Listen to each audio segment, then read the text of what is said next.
Chicas, buenos días o buenas tardes, depende del horario en el que estén viendo la clase del día de hoy.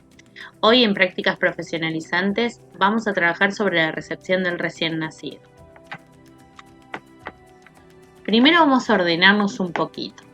Hay varias cosas que hacer y algunas cosas se hacen simultáneamente. Entonces es importante poder prestar atención para ordenar justamente estos procedimientos.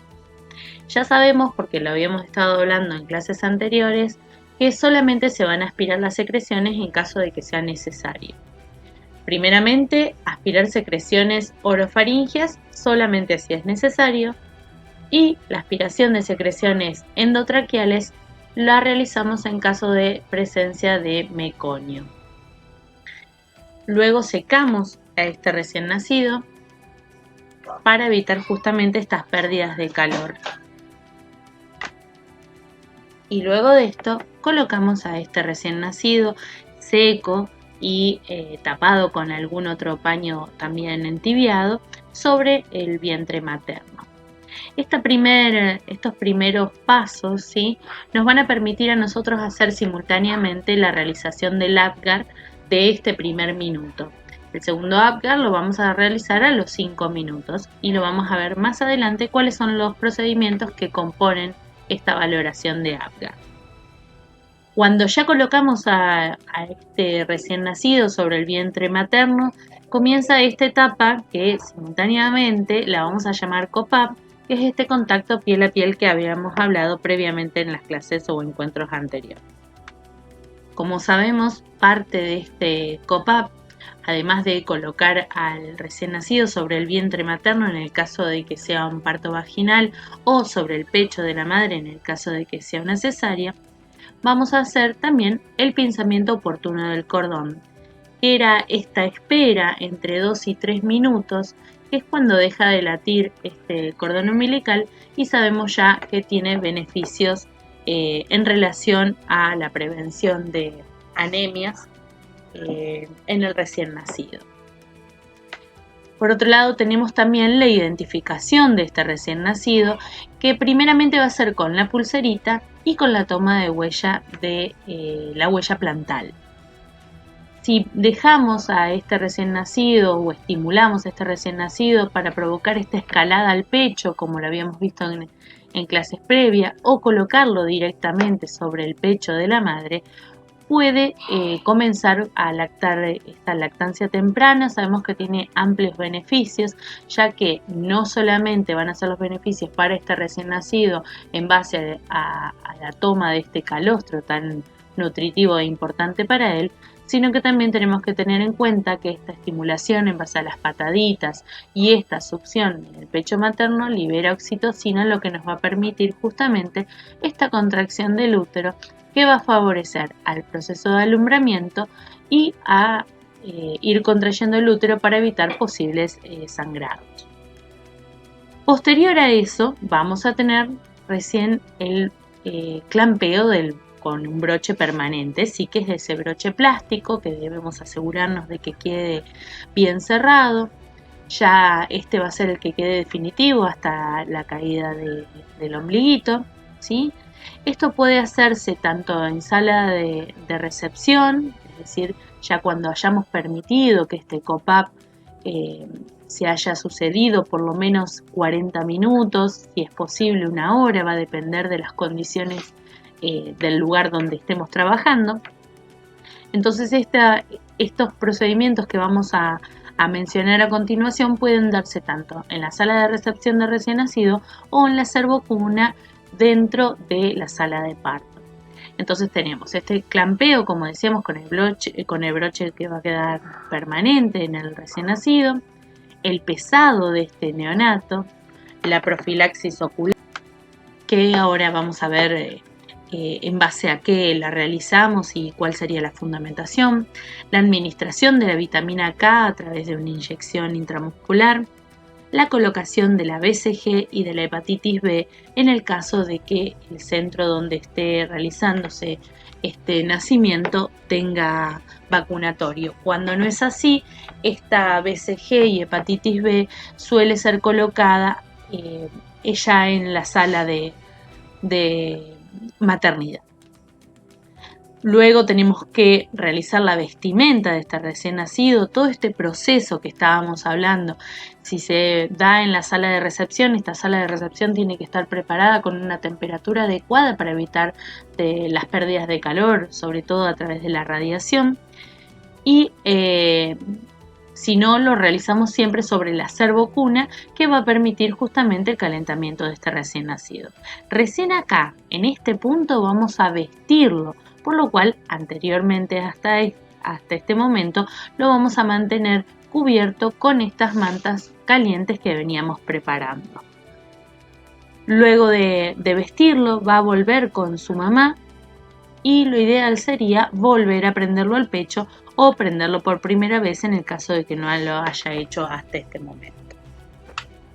Vamos a ver qué es el APGAR. Primero, cuál es su origen para saber a qué hace referencia.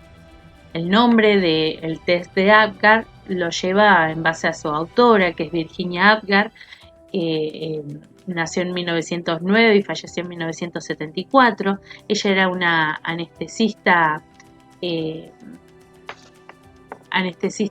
estadounidense que también se dedicaba a la sección de pediatría y pensó en la posibilidad de elaborar un test que fuera lo suficientemente rápido y fácil de recordar para poder ayudar al personal en una observación rápida y determinar justamente cuáles serían las medidas a tomar en relación al estado general de este recién nacido y su adaptación al medio extrauterino.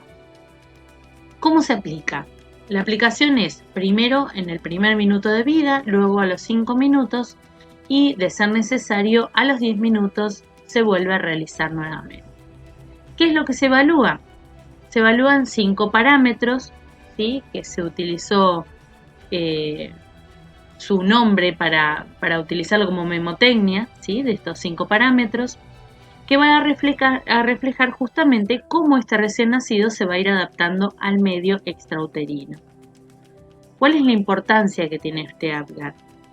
Si se obtiene un puntaje menor a 7, ahora vamos a ver cuáles son los valores y cómo obtenerlos, pero si obtenemos un puntaje menor a 7, quiere decir que necesita un poco de estimulación y atención médica. Si el puntaje es obtenido al primer minuto es bajo, pero el de los 5 minutos está sobre estos valores, el recién nacido se está adaptando bien. Es normal que el del primer minuto no nos dé 10. Por lo general, el mejor puntaje que podemos llegar a obtener es un 9. A veces, sí, pero no siempre se puede obtener el 10. Lo que nos tiene que importar sobre todo es justamente cómo va recuperando puntos a medida que van pasando los minutos. Por eso a los 5 minutos deberíamos obtener un mejor puntaje. De no ser así, ahí ya estamos hablando de una posible complicación y vamos a ver cuáles son los pasos a seguir. Entonces vemos que este test de APGAR,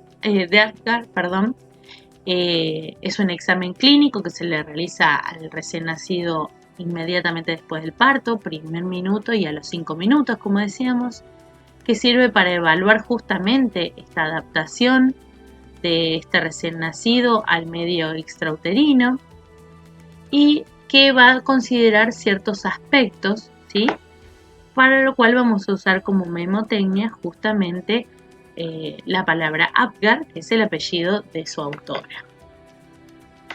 Entonces decimos que la A pertenece a apariencia y vamos a considerar 3 puntos. Si tiene cianosis generalizada, vamos a obtener 0 puntos, que es el peor de los puntajes. Si tenemos una cianosis distal o acrocianosis, vamos a obtener 1 punto.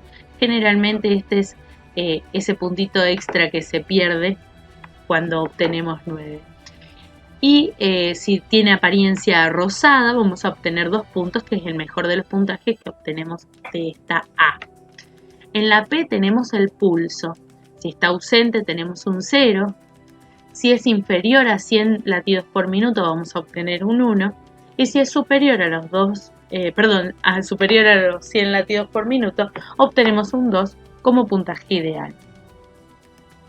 En la G tenemos lo que es gesticulación, que está relacionado con justamente estos estímulos, si responde o no responde a estímulos. Obtenemos un 0 si no responde a estímulos, obtenemos un 1 si hace muecas y un llanto débil, y obtenemos un 2, que es el mejor de los puntajes, en el caso de que llore, de que tenga tos o estornudo. En la A vamos a tener A de actividad y vamos a tener un puntaje de 0 cuando tenemos un bebé hipotónico, ¿sí? De bajo tonicidad. Vamos a tener un 1 cuando tiene una leve flexión en las extremidades y un 2 cuando tiene movimientos activos. Y por último tenemos la R, que corresponde a respiración. Vamos a obtener un 0 cuando este recién nacido no respira, un 1 cuando la respiración es lenta e irregular y un 2 como mejor puntaje cuando es una respiración fuerte, regular o cuando llora enérgicamente. Entonces, el mejor de los puntajes que podríamos obtener es un 10 y en este caso el peor de los puntajes sería un 0, lo cual es calamitoso. ¿Sí? Vamos a ver entonces qué puede haber pasado cuando obtenemos puntajes bajos, ¿sí? Decimos que puede ser por múltiples razones, pero los factores de riesgo más importantes son, en relación a la madre y al neonato, diferentes. En relación a los factores maternos, vamos a ver que puede haber sido un periodo expulsivo de parto prolongado, una edad gestacional superior a las 42 semanas, un desprendimiento prematuro de la placenta o líquido amniótico con meconio. En el caso de estas razones de tipo neonatal, podemos tener un peso del recién nacido menor a 1.500 gramos, es decir, a 1,5 kilos, un recién nacido prematuro o un recién nacido pequeño para la edad gestacional o con malformaciones congénitas mayores.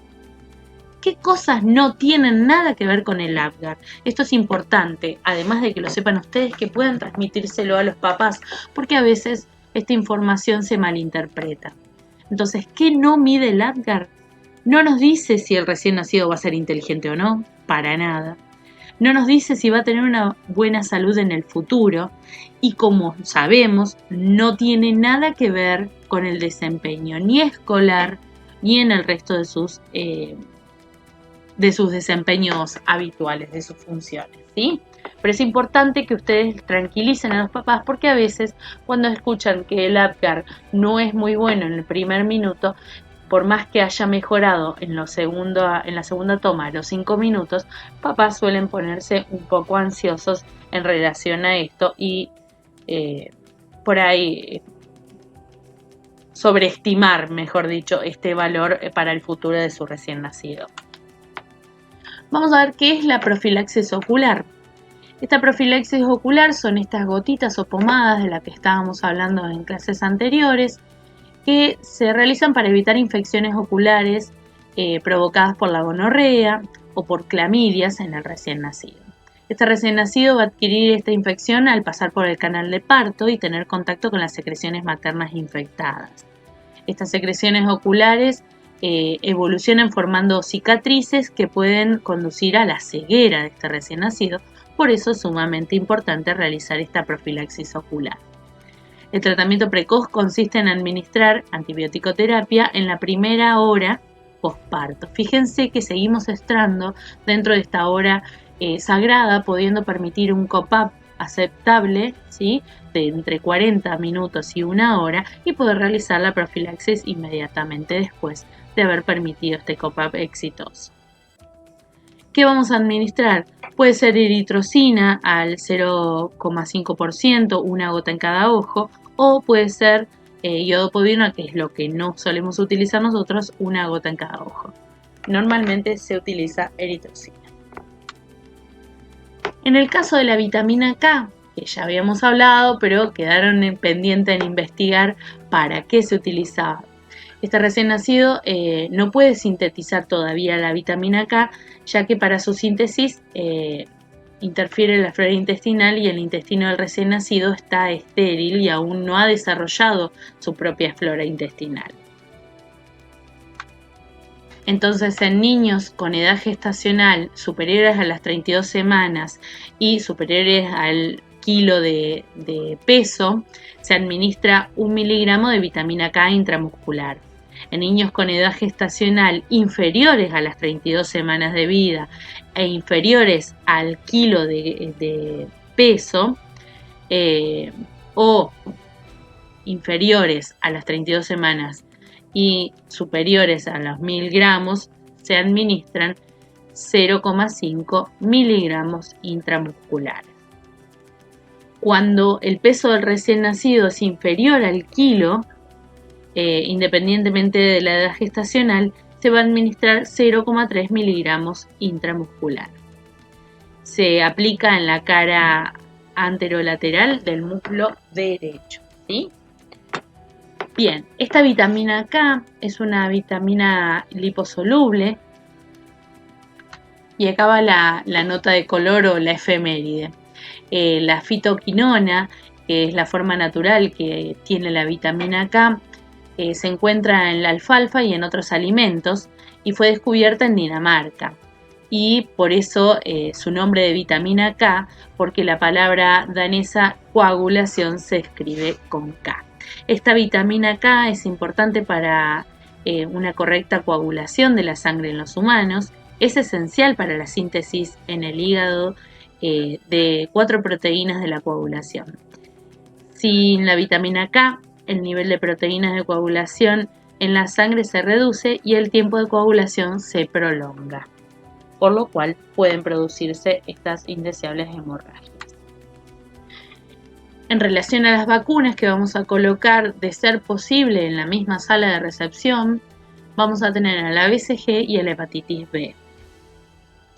Tenemos consideraciones que tener en cuenta a la hora de administrar tanto la BCG como la vacuna de la hepatitis B, por lo cual, como estas consideraciones tienen relación con el peso, tanto la vitamina K como la BCG y la hepatitis B van a realizarse o no después del pesado del recién nacido.